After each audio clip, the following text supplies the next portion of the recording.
Halo teman-teman, kami dari kelompok 7 Yoda beranggotakan Priscilla, Darlin, Aurel, Cherry, Jeremy, Kathleen, dan Cella akan mempresentasikan tentang program kita. Program kita bertemakan dan berjudul adalah Ragana. Nah, mari kita lihat ya Ragana itu apa. Jadi, pertama-tama makna dari Ragana. Nah, Ragana ini merupakan singkatan dari Relief Against Natural Adversity. Ya, jadi sebuah nama yang kita pilih untuk menggambarkan semangat tanggap darurat terhadap bencana alam. Selain itu, kata Ragana ini sendiri memiliki nuansa mistis dan juga historis yang dalam bahasa Sunda kuno, istilah ini berarti perempuan yang bijak atau juga penyihir. Yang dalam konteks program ini, istilah itu dapat diartikan sebagai simbol kekuatan, penyembuhan, dan juga kebangkitan setelah kekacauan. Nah, Ragana ini tidak hanya menjadi identitas program, tetapi juga representasi dari kekuatan kolektif yang hadir untuk memberikan perlindungan, pemulihan, dan juga harapan bagi masyarakat yang terdampak bencana. Mungkin Anda pikir, apa tujuan Ragana sebenarnya? Program ini akan memberikan penanggulan bencana dengan membantu masyarakat setempat dalam pemulihan setelah terjadinya bencana alam seperti banjir dan tanah longsor. Setelah terjadinya bencana alam, tim bantuan bencana akan segera dikirim ke daerah tersebut untuk menilai kondisinya. Para korban akan dievakuasi secepat mungkin terus dibawa ke tempat penampungan sementara.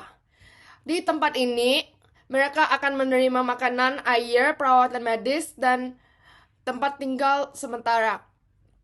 Setelah bencana terjadi, para korban juga dapat menerima konseling dan layanan hukum jika diperlukan.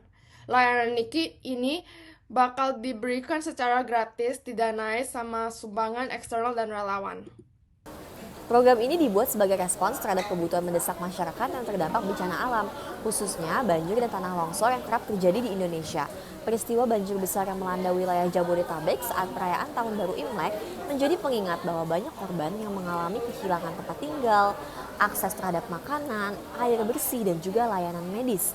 Meskipun pemerintah memiliki kapasitas dan wewenang penuh untuk menangani bencana, kenyataannya pelayanan yang diberikan masih sering sekali tidak merata dan kurang konsisten antar wilayah. Program ini hadir untuk menjembatani kesenjangan. Ragana hadir dengan pendekatan yang konkret dan terstruktur, yaitu pertama, pendekatan berbasis kebutuhan langsung korban. Kami fokus mengidentifikasi dan memenuhi kebutuhan spesifik di setiap lokasi terdampak, sehingga bantuan yang diberikan tepat sasaran dan efektif. Kedua, pelibatan aktif masyarakat sipil dan organisasi non-pemerintah sebagai relawan.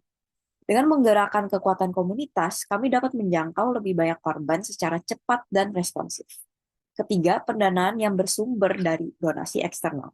Cara ini memungkinkan program bergerak lebih fleksibel tanpa terhambat oleh birokrasi, sehingga bantuan dapat disalurkan dengan cepat dan efisien. Dan terakhir, Ragana menyediakan layanan tambahan seperti konseling dan bantuan hukum. Hal ini bertujuan agar pemulihan korban dapat berlangsung secara menyeluruh, tidak hanya dari sisi fisik, tetapi juga emosional dan sosial. Sekarang kita masuk ke sasaran dan target Ragana. Kami memfokuskan cakupan awal program di wilayah Jawa Barat. Kenapa? Karena wilayah ini secara logistik masih memungkinkan untuk kami jangkau dalam tahap awal pelaksanaan. Kami secara realistis menyadari bahwa di awal program ini kami belum bisa menjangkau seluruh wilayah Indonesia, sehingga pendekatan yang fokus dan strategis menjadi pilihan yang terbaik. Sasaran utama program ini adalah masyarakat yang terdampak langsung, terutama mereka yang kehilangan rumah, mengalami kerusakan properti, dan yang kesulitan mengakses bantuan dasar. Untuk menjawab kebutuhan mereka, kami merancang 3 bentuk bantuan utama. Yang pertama, tempat penampungan sementara yang layak dan aman. Ini penting agar korban memiliki ruang yang bersih, tertutup, dan aman dari potensi risiko lanjutan seperti penyakit atau kriminalitas. Kedua, operasional dapur umum. Kami akan memastikan bahwa korban memiliki akses terhadap makanan yang layak konsumsi setiap harinya. Dapur umum ini akan dikelola bersama relawan dan mitra lokal untuk menjamin keberlanjutan logistik. Dan yang terakhir, kami juga akan menghadirkan layanan pemeriksaan kesehatan dan bantuan hukum. Layanan ini sangat penting terutama untuk korban yang mengalami kerugian material dan membutuhkan pendampingan secara administrasi atau bahkan hukum. Misalnya untuk klaim asuransi atau bantuan pemerintah. Kami berharap Ragana bisa menjadi program yang bukan hanya menolong, tetapi juga memulihkan. Bukan hanya memberi bantuan, tetapi juga membangun kembali harapan. Tujuan dari proyek ini adalah untuk memberikan bantuan tanggap darurat kepada korban bencana banjir dan longsor, khususnya di wilayah Jawa Barat sebagai fokus awal, terinspirasi dari banjir besar yang terjadi pada saat Tahun Baru Imlek dan melanda berbagai kota di Jabodetabek. Kami menyadari bahwa keterbatasan jangkauan geografis dan potensi kendala logistik menjadi tantangan utama, sehingga diperlukan rencana aksi yang solid dan terstruktur. Melalui program ini, kami akan menyediakan tempat penampungan sementara, dapur umum untuk kebutuhan makanan, pemeriksaan kesehatan, serta bantuan hukum bagi korban yang mengalami kerusakan harta benda, dengan harapan dapat meringankan beban mereka di masa krisis dan memberikan dukungan yang menyeluruh.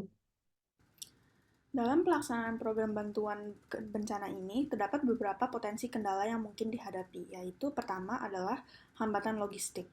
Distribusi bantuan ke daerah terdampak, terutama yang sulit dijangkau karena kerusakan infrastruktur seperti jalan yang terputus akibat banjir atau longsor, dapat menjadi tantangan besar. Kondisi cuaca ekstrim juga berpotensi memperlambat proses pengiriman logistik dan mobilisasi tim relawan. Yang kedua, ada keterbatasan sumber daya. Mengingat program ini pada tahap awal berfokus di wilayah Jawa Barat dengan kapasitas terbatas, ada kemungkinan bahwa jumlah relawan, tenda penampungan, makanan, air bersih, serta layanan medis tidak mencukupi jika skala bencana lebih besar dari perkiraan.